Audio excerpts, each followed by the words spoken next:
O Senhor, pode acontecer o que acontecer, né? O Senhor está conosco, Ele nos dá a vitória, Ele está presente e tudo, né? Tudo Ele transforma em bênção. É um privilégio tão grande e às vezes quem anda já faz muito tempo, às vezes esquece, né? Do privilégio que tem de andar com o Senhor. Mas toda vez que a gente lê, medita, e como o Hideo falou, né, começa a agradecer de manhã cedo, a gente não para mais de agradecer de tanta coisa boa que Deus tem para as nossas vidas. E nós temos muitas razões de agradecer, de louvar ao Senhor, porque nós somos felizes no Senhor. Concordam comigo? Amém, glória a Deus. Graça e paz, igreja. Eu pedi para alguns pastores compartilhar uma palavra, eu fiz isso meio na última hora, daí eles me mandaram via mensagem, então eu quero ler para vocês algumas mensagens. O pastor Carlos, que esteve aqui há algumas semanas atrás, ele diz assim, o texto lá de 1 Coríntios, de modo que não importa nem o que planta, nem o que rega, mas sim Deus, que dá o crescimento. Pois não existe diferença entre a pessoa que planta e a pessoa que rega. Deus dará a recompensa de acordo com o trabalho que cada um tiver feito. Chamo vocês de terra forte e terra fértil. Amém? Pode dizer assim comigo, nós somos fortes? E nós somos férteis. Que bom. Pastor Marcos, ele compartilhou o texto lá, ele pegou um texto maior, eu vou só ler um versículo que diz assim: vós, pois, sois raça eleita, sacerdócio real, nação santa, povo de propriedade exclusiva de Deus, a fim de proclamardes as virtudes daquele que vos chamou das trevas para a sua maravilhosa luz. Amém, queridos? E o pastor Charles, ele lembrou um texto que diz assim: mas aquele que beber da água que eu lhe der, nunca terá sede, porque a água que eu lhe der, se fará nele uma fonte de água que salte para a vida eterna. Texto lá de João capítulo 4. E ele diz assim, então, existe uma fonte aberta em Vitimarsum, abundância de vida nesta casa. Amém? Você recebe? Diga assim, eu recebo. Que bom, glória a Deus. Eu queria conversar com a igreja um pouquinho sobre o seu maior privilégio que você tem na sua vida, quando você caminha com Deus. Esse privilégio se chama oração. Diga assim comigo, oração é comunhão. Certa feita, quando o Senhor Jesus, ele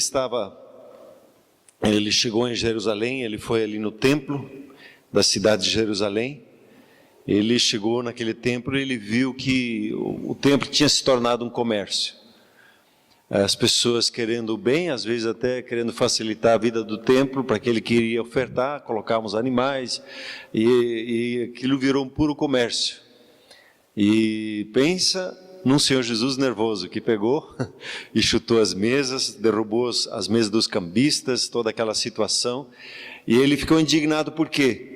Porque ele disse assim, lembrando o profeta, a minha casa será chamada uma casa de oração. Hoje nós não estamos tão focados em templos construídos por mãos humanas. A sua vida e a minha vida, nós nos tornamos hoje templo do Espírito Santo. E o seu templo, a sua casa, a sua morada, o seu corpo físico é um presente de Deus, e não faça comércio dele, não use mal esse corpo, use bem esse corpo. Para que, quando que se usa bem esse corpo? Quando se usa ele para a oração. A sua vida, o seu corpo foi feito como um templo de oração, uma casa de oração. Você pode dizer assim comigo, o meu corpo é uma casa de oração. E o que é a oração? Nesses anos todos que eu tenho acompanhado a igreja, tenho eu mesmo caminhado com o Senhor Jesus, Já fazem mais de 40 anos desde o meu batismo, que eu tenho ficado firme na caminhada com Ele. Eu tenho visto muita coisa sobre a oração. E nesses dias que nós estamos conversando sobre a oração, vocês estão com 21 dias de oração, nós lá também temos o nosso tempo de oração, nossa maneira de fazer isso.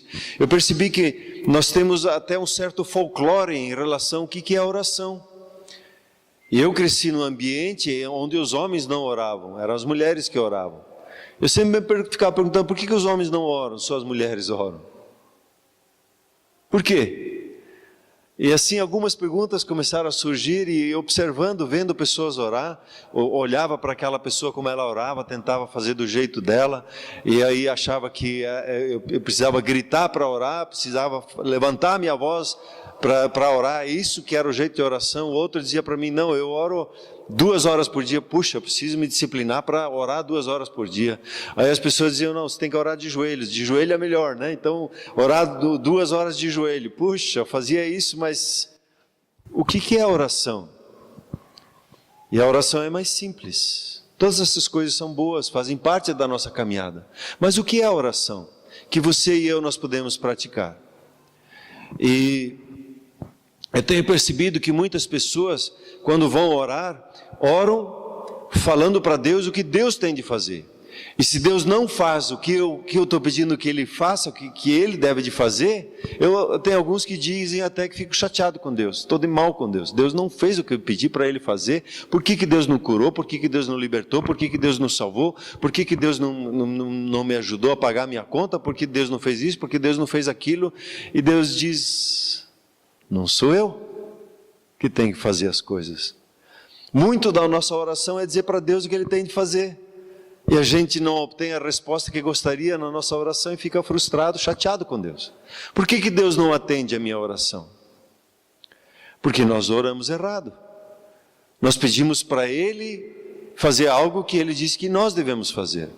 Esses dias, conversando com um colega pastor, nós estávamos sentados à mesa conversando, e ele falou do irmão dele que estava tendo dificuldades, tinha se afastado de Deus, tinha escolhido um caminho que está fora do que Deus tinha preparado para ele. E eu perguntei, como é que você ora pelo teu irmão? Você ora assim, Deus liberta meu irmão? Sim. Disse, Deus não vai atender essa oração. Como assim? Porque nós, muitas vezes, achamos que Deus tem que ir lá tocar aquela vida para a libertação. Quando Ele disse, o Espírito do Senhor está sobre nós, porque Ele nos ungiu para levar a libertação à pessoa.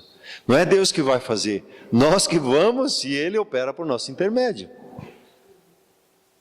Às vezes nós oramos assim, Deus cura tal pessoa, Deus faz essa cura, por que o Senhor não cura? Cura Deus, e a gente acha, como Jesus diz assim, que pelo muito repetir na oração, Deus vai atender a nossa oração. Parece até, às vezes a gente brinca, né? Vamos dar uma chave de braço em Deus, até doer, Ele diz, tá bom, eu vou curar.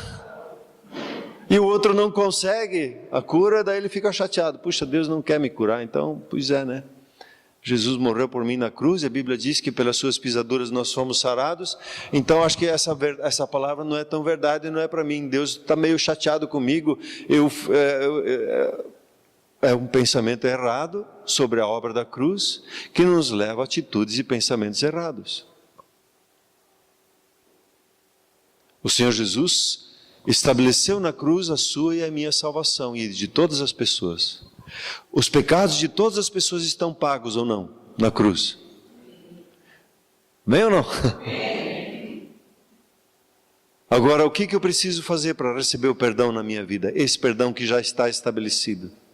Eu preciso concordar com Deus e receber na minha vida, dizer obrigado Deus, que Jesus pagou toda a minha dívida. Eu não tenho como pagar, eu não tenho que fazer uma campanha para receber o perdão, não. Eu preciso simplesmente concordar com Deus.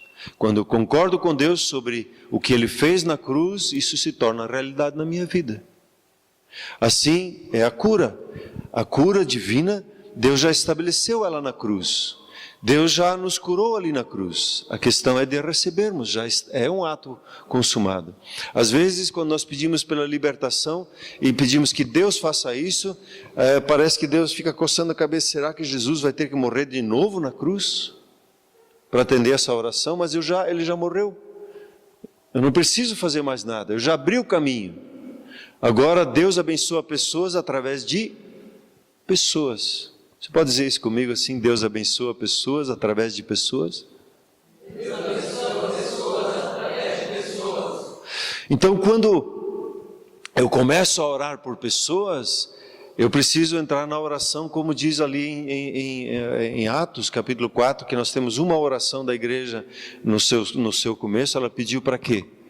Ela pediu por ousadia, ela pediu por intrepidez para falar a palavra de Deus para as pessoas. Para ir lá e orar pelas pessoas.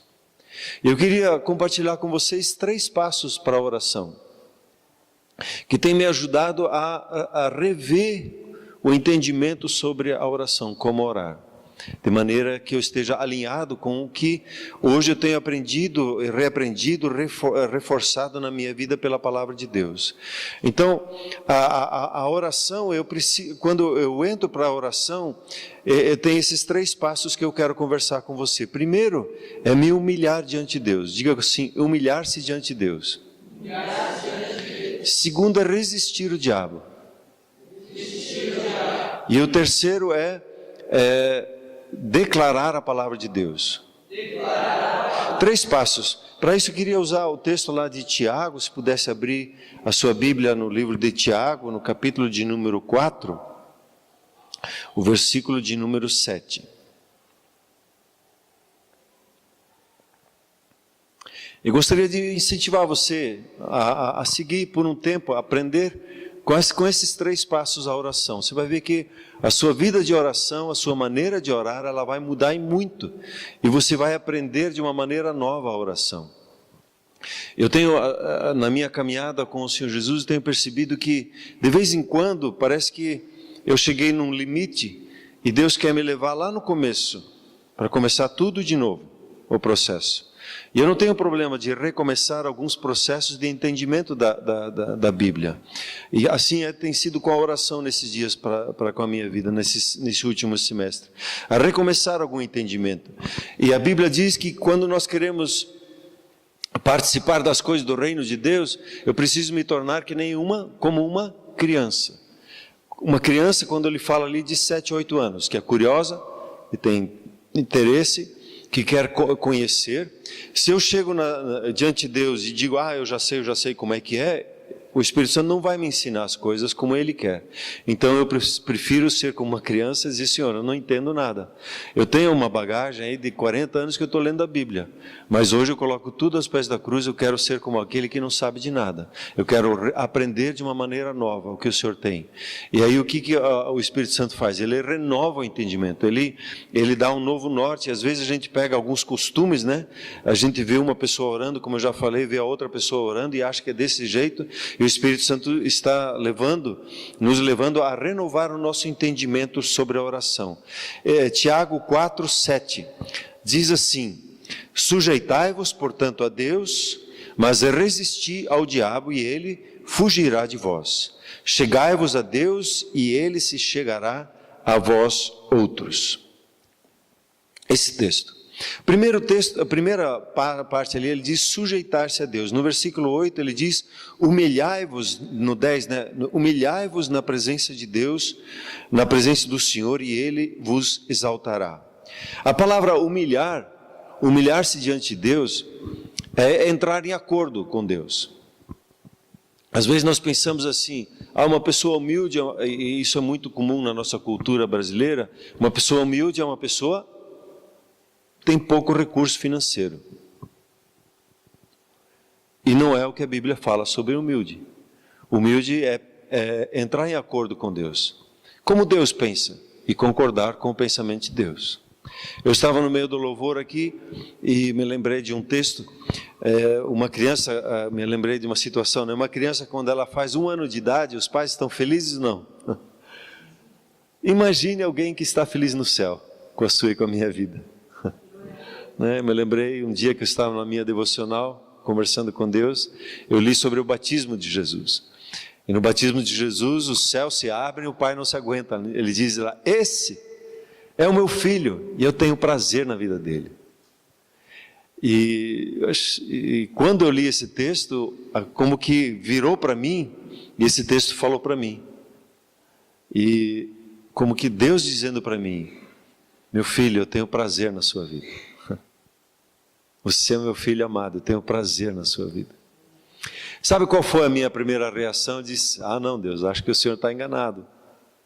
Eu não sou tudo isso que o Senhor está achando que eu sou. Achando que sabia mais do que Deus, né? Isso é orgulho. Quando Deus diz uma coisa para mim, e eu não aceito. E Deus, Ele se alegra com a igreja. Um ano, puxa, que alegria. Nosso Pai Celeste está feliz com você. Nosso Pai Celeste está feliz com esta casa. Porque imagine tudo que já aconteceu nesse ano. Quantas coisas experimentamos só nos últimos 2 finais de semana, né? Ou esse local, que é um testemunho da fidelidade, da bondade de Deus, que surpreendeu a todos nós. Deus, Ele se alegra com o seu povo. E quando eu concordo com Deus sobre a maneira como Ele pensa a meu respeito, isso é se humilhar, isso é se sujeitar a Deus. Se eu entendo que Jesus morreu por mim na cruz, e Ele tomou sobre si tudo que me separava de Deus, e hoje, como foi lido aqui em Romanos, que não há condenação mais para aqueles que estão em Cristo Jesus, eu digo assim, amém, eu recebo isso na minha vida. Essa é uma postura de humildade. Essa é uma postura do que o texto diz, eu me sujeito a essa palavra, eu recebo ela na minha vida, é assim. Deus me ama, Deus perdoa os meus pecados, não tem mais condenação sobre a minha vida, Ele se alegra sobre a minha vida, eu estou seguro nele. Se consegue dizer um amém para isso? Amém. Então quando eu vou orar a Deus, e aí esse primeiro momento de se sujeitar, de se humilhar a Deus, o que eu faço? Primeiro é a gratidão. Obrigado, Deus, que o Senhor perdoou todos os meus pecados. Obrigado, Senhor, que o Senhor se alegra sobre a minha vida e sobre a minha família. Obrigado, Deus, que o Senhor me abençoou e me fez templo do Espírito Santo. Obrigado que o Senhor é aquele que me enche do Espírito Santo. E quando eu pratico a gratidão, eu estou me sujeitando ao que a palavra de Deus diz sobre a minha vida. Quando você vai orar por alguém, faça isso, uma sugestão para a sua oração. Pegue esse exemplo. Primeira coisa, quando você vai orar por alguém, agradeça a Deus pela vida dele ou dela. Simplesmente agradeça. E comece a lembrar do que Deus fala na Bíblia sobre aquela pessoa, sobre a família dela e como ela é abençoada. E nós normalmente, por causa de dificuldades, o nosso costume religioso, muitas vezes, nós ficamos olhando só para os defeitos. E eu estava lendo uma frase, eu até quero reescrever essa frase, que diz assim, toda vez que eu fico olhando para ficar corrigindo pessoas, é sinal de que eu não estou aberto para um novo de Deus. Porque quando Deus faz algo novo na minha vida, e eu não entendo ainda, eu já quero corrigir. Não pense em corrigir. Pense simplesmente em receber o que Deus está fazendo de algo novo. Quando Deus faz algo novo, é diferente, eu não estou acostumado àquilo. Então deixa acontecer primeiro. Depois a gente vai conversando e vai entendendo o que as Escrituras dizem. Por exemplo, quando Pedro estava lá em Pentecostes, 9 horas da manhã, o Espírito Santo veio com barulho. Ele não veio calminho, ele veio com barulho. Tanto que as pessoas na redondeza vieram correndo ver o que estava acontecendo. E quando eles chegaram lá, eles ficaram assustados, era 9 horas da manhã, e as pessoas estavam se comportando como pessoas bêbadas, como pessoas que estavam para lá, passadas. E eles compararam, não, mas isso parece que ele tomou. 9 horas da manhã começaram a tirar sarro, começaram a rir das pessoas, que aparentemente elas estavam embriagadas, eles começaram a julgar.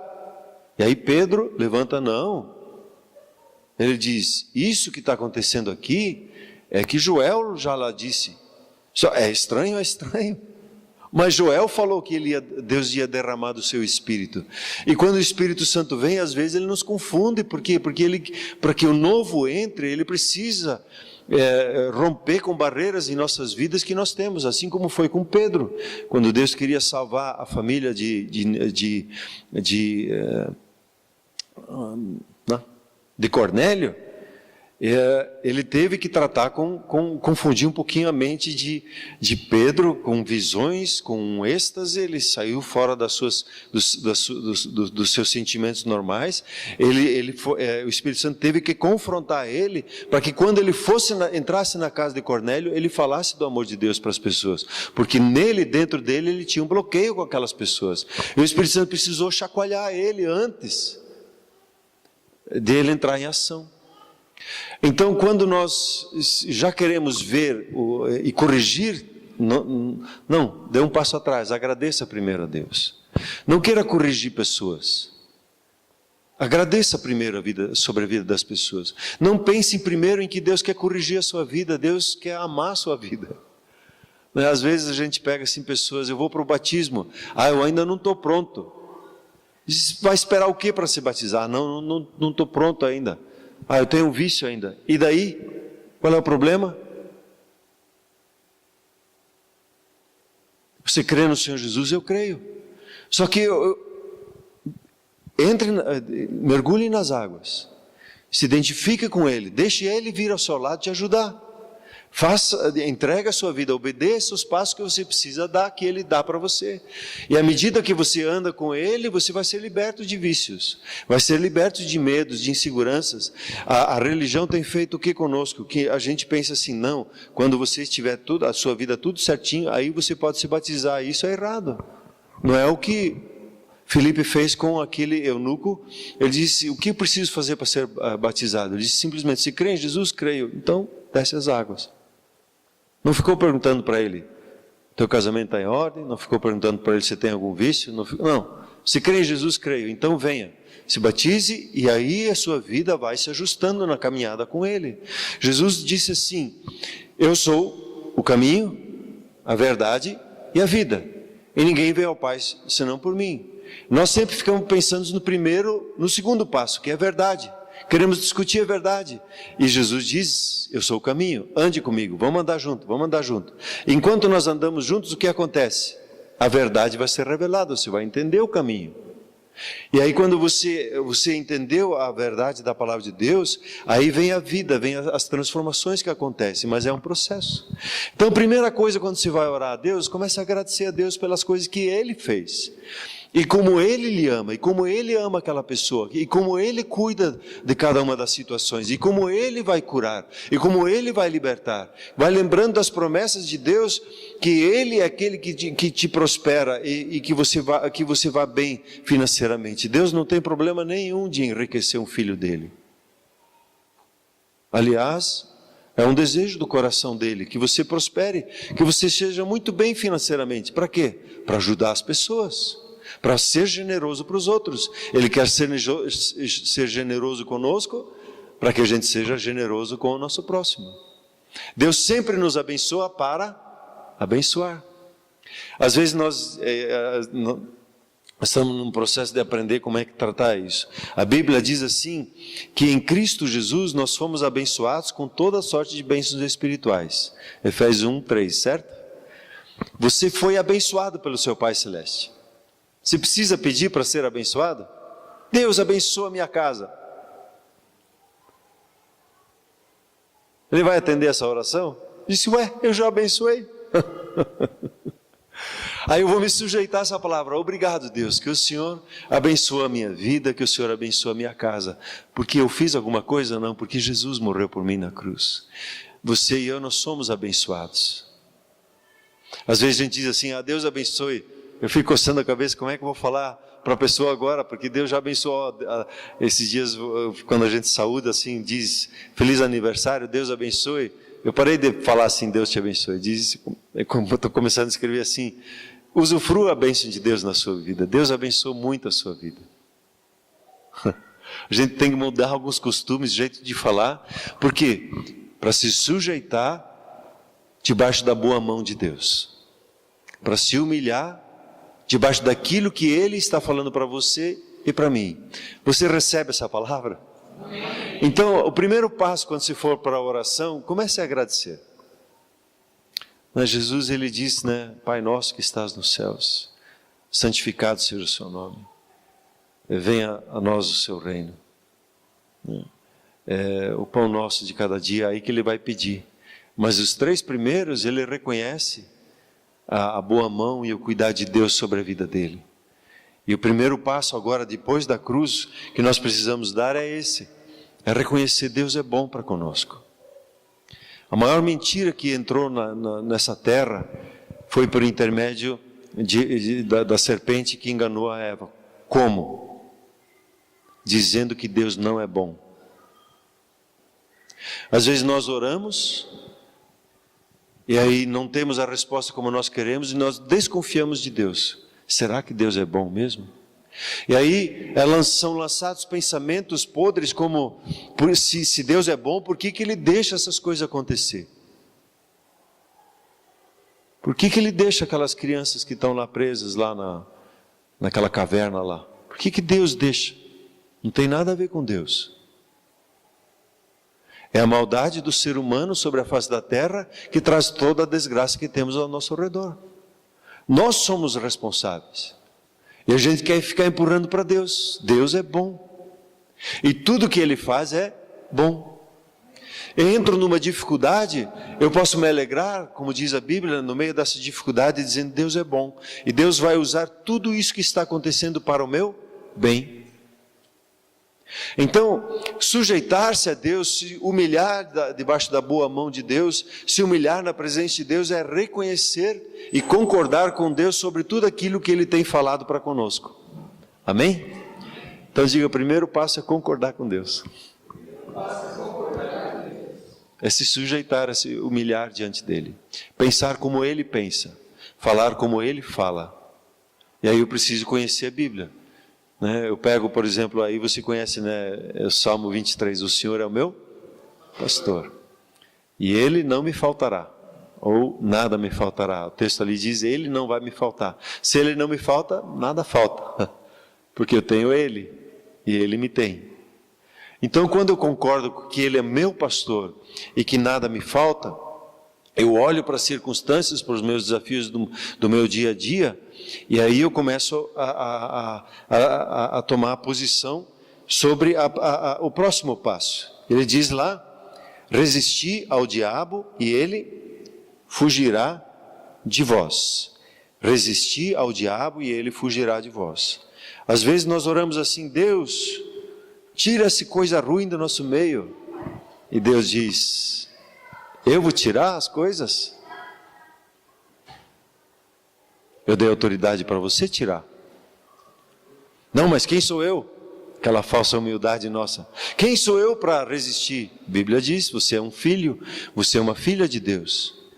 E o Senhor Jesus deu toda a autoridade sobre o poder do inimigo nas suas mãos. E mal algum vai lhe acontecer. Lucas 19. Ele lhe deu autoridade para resistir o mal. Não adianta eu pedir para Deus, Deus tira esse sentimento ruim que tem dentro da minha casa, essa opressão dentro da minha casa. Deus diz, eu te dei autoridade para você mandar embora. O que está emperrando o negócio? Os seus negócios. Tem algum problema? Deus tem lhe dado autoridade na sua boca para você tomar autoridade e resistir ao diabo que vem para matar, roubar e destruir. Um dia um tio meu, o filho dele, vinha de madrugada correndo para a cama dele, dizendo que ele estava vendo uns bichos, tinha uns bichos no quarto dele. E o meu tio não acreditava nessas coisas. Daí ele disse, filho, vai lá, dorme lá. E o menino não parava de choro. Daí ele, então durma aqui com a mãe, numa das noites, ele durma aqui com a mãe que eu vou dormir lá na tua cama. E ele deitou na cama, daí o pai viu. No teto assim, tinha uns bichos, tinha umas coisas ruins, assim no quarto dele. O que você faz? Chamar o pastor e deu, né? Não, você tem autoridade como filho de Deus e dizer em nome de Jesus, Eu não aceito isso na minha casa. Eu ordeno agora que vá embora.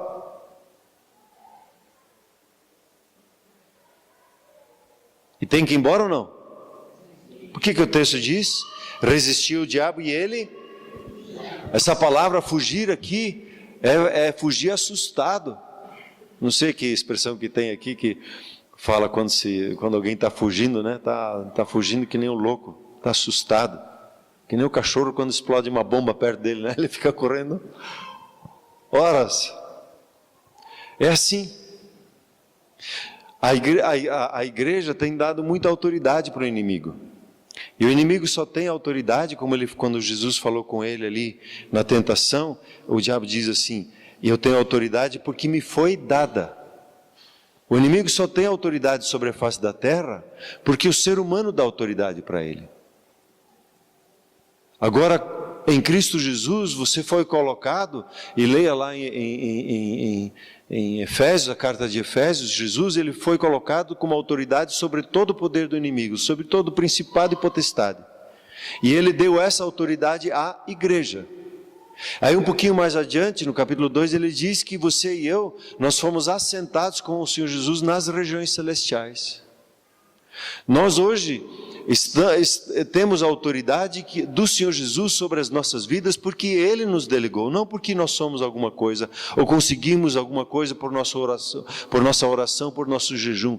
Ele delegou essa autoridade, e quando eu me humilho e recebo essa autoridade, você pode se posicionar dentro do seu trabalho, e se tem um problema, você pode dizer: em nome de Jesus, eu ordeno que esse mal solte a minha empresa, eu ordeno que esse mal solte os meus filhos, eu ordeno que esse mal vá embora da minha casa, eu ordeno que esse mal vá embora do meu terreno. Por quê? Porque eu fui comprado com o sangue do Cordeiro, e ele tem de fugir. Às vezes tenho tido algumas experiências assim, hoje até tenho tido menos experiências, porque o pessoal pegou o gosto, né? Daí eu deixo eles fazer o processo da libertação, só fico olhando do lado, me alegrando com eles, porque Deus tem dado autoridade para eles. Mas quando tenho oportunidade, eu ordeno o espírito maligno sair da vida de uma pessoa, e não quer sair, diz: então fica aqui, agora você está amarrado aqui. E aí eu começo a glorificar a obra da cruz, e ordeno que seja queimado, e aí começa a gritar, pedir: por favor, deixa eu ir embora. E aí manda embora, porque você e eu, nós temos autoridade em Cristo Jesus. Nós não precisamos ficar amedrontados como aquelas pessoas que têm medo de fantasma. Né? Às vezes dá, puxa, coisa estranha, dá uns arrepios diferentes. Não, sai fora, aqui não, na minha casa não, na minha vida não. Nós somos filhos de Deus e temos autoridade para isso. E quando você ora e pela sua situação financeira, e você está entristecido na sua situação financeira, o primeiro momento, o que se faz? Agradece a Deus. Obrigado, Pai, que o Senhor separou a minha vida para que eu possa usufruir a bênção que o Senhor tem para com a minha vida. A bênção do Senhor está sobre os meus negócios. Essa é a verdade. Não é o que eu sinto, não é o que eu vejo. É o que a palavra de Deus diz que é verdade. E isso eu começo a dizer sobre as minhas finanças. E aí eu digo: em nome de Jesus, eu resisto todo mal, toda confusão, todo espírito de ganância, todo espírito de medo, todo espírito de dívida. Eu rejeito isso na minha vida e ordeno agora que vá embora. E daí entra o terceiro passo daqui a pouco. Esse segundo passo não precisa de muito tempo. Eu tive uma vez observando o pastor Benny Hinn, e ele é muito usado com a área de curas, e ele usa exatamente esses 3 passos nos cultos dele, para ter as experiências de cura. E ele gosta de ter muito tempo de louvor, muita gratidão, esse processo de se humilhar diante de Deus, de reconhecer a bondade de Deus. Ele usa isso, e parece que ele vai até um pico assim, e aí num breve momento ele repreende o diabo, repreende o espírito de enfermidade, repreende o mal sobre a vida das pessoas, e aí ele passa para o terceiro passo, que daí ele começa a fazer o terceiro passo, que é a declaração de bênção. Então o primeiro passo está comigo? O primeiro passo o que é? agradecer ou reconhecer a Deus, né, ou se humilhar diante de Deus. Vamos configurar agradecer a Deus. O primeiro passo é? O segundo passo é? Resistir ao diabo. E não se intimide, não fique com medo. No começo parece que assim, a gente até pegar o jeito, né? A gente fica meio intimidado, assim, meio inseguro. Mas você vai perceber que o Espírito Santo vem sobre a sua vida e ele vai lhe dando cada vez mais segurança para tomar a autoridade do nome do Senhor Jesus. E aí o terceiro passo é a declaração da palavra de Deus. A Bíblia diz lá em Provérbios que o poder da vida e da morte está na sua boca. E aí ele continua dizendo, e quem a utiliza de forma correta, vai colher desse fruto. O mundo e tudo que nós vemos ao nosso redor foi criado por meio da palavra. Deus falou. Tinha um caos, e Deus falou para dentro desse caos. Ele disse, haja luz. A palavra que você tem na sua boca, ela tem autoridade de gerar a vida e de gerar a morte. Então, a gente precisa cuidar o que fala, precisa cuidar. Porque muitos ficam falando assim, eu tenho uma pessoa muito chegada a mim, ele foi uma pessoa muito próspera. Mas conversava com ele, sempre estava ruim. Ele chegou a ter 12 caminhões, 12 carretas. Falava comigo, e aí, como é que está? Está difícil, está ruim. Hoje não tem nenhum. Foi perdendo. Foi colhendo o fruto do seu próprio falar. Eu não sabia na época como isso funcionava, mas se tornou um exemplo negativo para mim. Cuide como você fala sobre a sua casa. Cuide como você fala sobre você mesmo. Cuide como você fala sobre os seus filhos. Cuide como você fala sobre o seu trabalho. Porque a sua declaração, ela tem autoridade. A Bíblia diz que quando você crê no coração que Jesus morreu dentre os mortos, e você concorda com as suas palavras, declarando que Jesus é o Senhor da sua vida, o que acontece? Você é salvo. Você recebe a salvação interna. É simples assim? É. Quando eu creio no coração e eu concordo com Deus e eu falo, Jesus é o Senhor da minha vida. Acontece uma transformação e eu recebo a salvação. Você pode dizer assim comigo, Jesus é o Senhor da minha vida? Jesus é o Senhor da minha vida. Diga, Jesus é o Senhor do meu casamento. Jesus é o Senhor do meu casamento. Diga, Jesus é o Senhor da minha família. Jesus é o Senhor da minha família. Diga comigo, Jesus é o Senhor da minha casa. Jesus é o Senhor da minha casa. Quando você fala isso crendo no seu coração, vem o que a Bíblia chama de salvação, que tem a ver com cura, tem a ver com o shalom de Deus, por isso que nós usamos o nome shalom. A palavra shalom não é só paz, ela significa bem-estar, uma harmonia de vida, bem-estar, saúde, o prosperar, a vida abundante. Tem pelo menos 26 palavras. A palavra shalom, na verdade, ela é um conceito, não é só uma palavra. Assim como as palavras hebraicas são, né? Elas têm todo um entendimento. E a palavra shalom, ela fala para mim, a melhor expressão no português seria harmonia. Harmonia de vida consigo, com Deus, uns com os outros, inclusive harmonia com a natureza. E quando você olha para o Senhor Jesus, como é que ele usava a palavra? Ele dizia, a tua fé te curou. Ele falava com coisas? Ele falava com a figueira, ele falou com a árvore. Ele falou com o vento, ele falou com a água, ele falou com as coisas. Por quê? Porque na sua boca existe um milagre. No seu falar existe poder. Em vez de dizer Deus salva tal pessoa, você declara sobre a vida da pessoa, eu declaro a salvação entrando nesta casa. Eu declaro esse negócio prosperando. Eu declaro a minha empresa avançando, a minha empresa crescendo. Porque e aí entra um ponto de confusão. Alguns acham, mas você está mandando em Deus, você está dando ordem a Deus. Não, está dando ordem às coisas. as circunstâncias, é a mesma coisa com Satanás. Você dá ordem sobre a vida dele. Você não está orando para Deus fazer.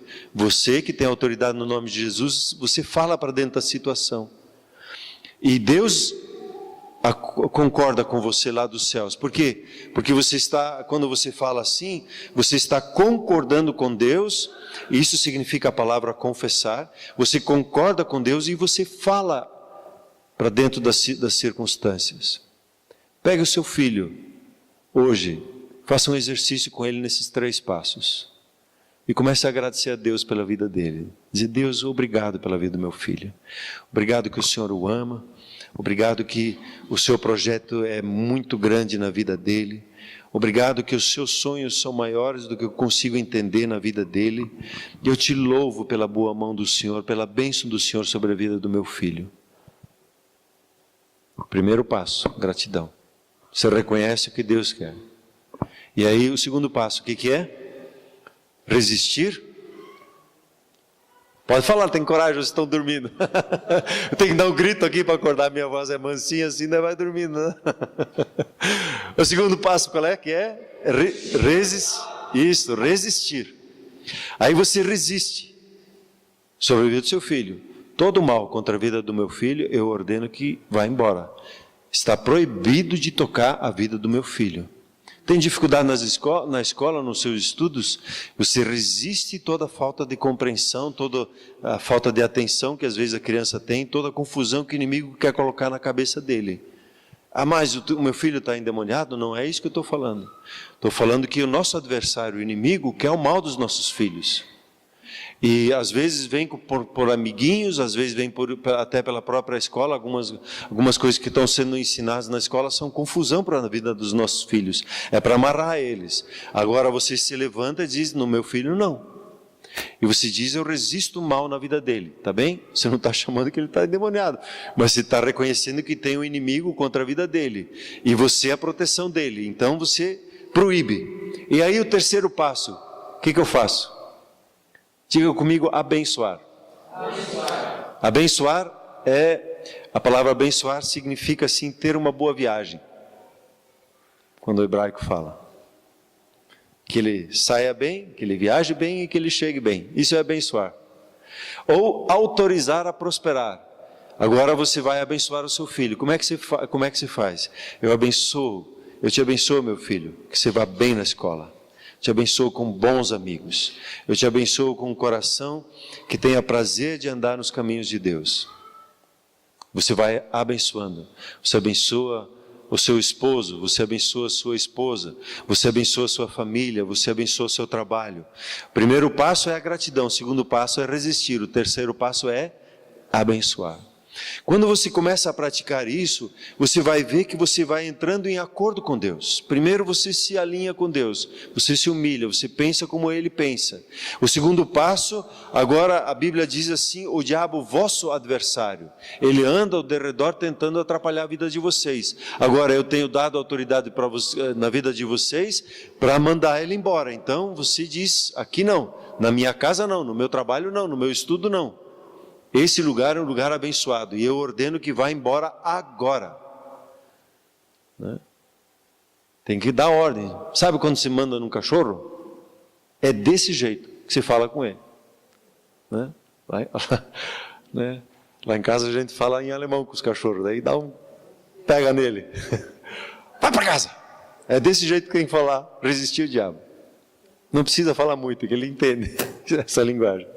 E aí o terceiro passo se começa a declarar a bênção. Está simples ou não está? Primeiro eu vou repetir porque é a mãe da aprendizagem, né? Por isso que eu gosto de repetir. Primeiro passo é agradecer. Segundo passo é resistir. O terceiro passo é abençoar, declarar a bênção. A oração, quando a gente define a oração, ela tem a ver com comunhão com Deus. Tem a ver com conversa com Deus. E nesse primeiro momento, quando você agradece a Deus, você tem essa conversa com Deus. E muitas vezes acontece que quando você começa a agradecer a Deus pela vida de uma pessoa, Deus vai falar com você sobre aquela pessoa. Deus vai te dar palavras que abençoam aquela pessoa.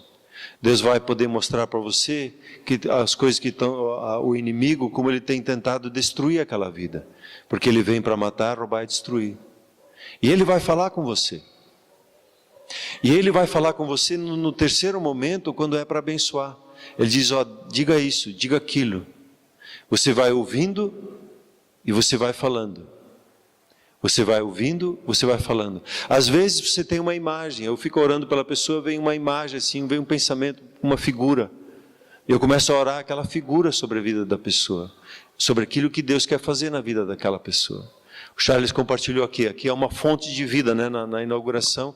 Isso ficou claro assim para mim também, que aqui é como uma fonte, né, que eu compartilhei com vocês. É uma fonte de vida a jorrar, um lugar onde a palavra de Deus, que é essa água, ela está aí presente para quê? Para trazer refrigério, para trazer cura, para trazer libertação na nossa vida. Então a gente vê isso e a gente fala, é uma ideia simplesmente que vem. A oração é comunhão. A oração é uma conversa muito simples com Deus. E aí cada um de nós tem um jeito de conversar, né? Cada um de nós tem um jeito de perceber ou falar de Deus na sua vida. Então quando você caminha nesses 3 passos e pratica a oração, você vai ver que era o jeito que Jesus fazia. Leia João capítulo 5. Jesus diz assim, sabe o quê? Eu não posso fazer nada por mim mesmo. Jesus? Ele diz, eu não posso fazer nada por mim mesmo. Ele diz, da maneira que eu ouço, eu falo. Da maneira que eu vejo, eu faço.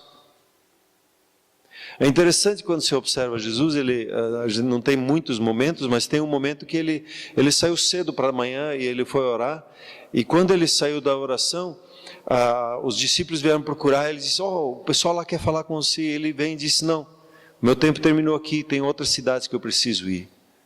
Mas o pessoal quer te ouvir, que venha junto atrás, eu vou agora para uma outra cidade falar lá. Por quê? Porque ele recebeu uma instrução da parte de Deus. Esse tempo aqui terminou, agora é o próximo lugar. Parece que o Senhor Jesus, quando ele orava de manhã, ele já sabia a agenda do dia, o que ia acontecer naquele dia. Nada pegava ele de surpresa.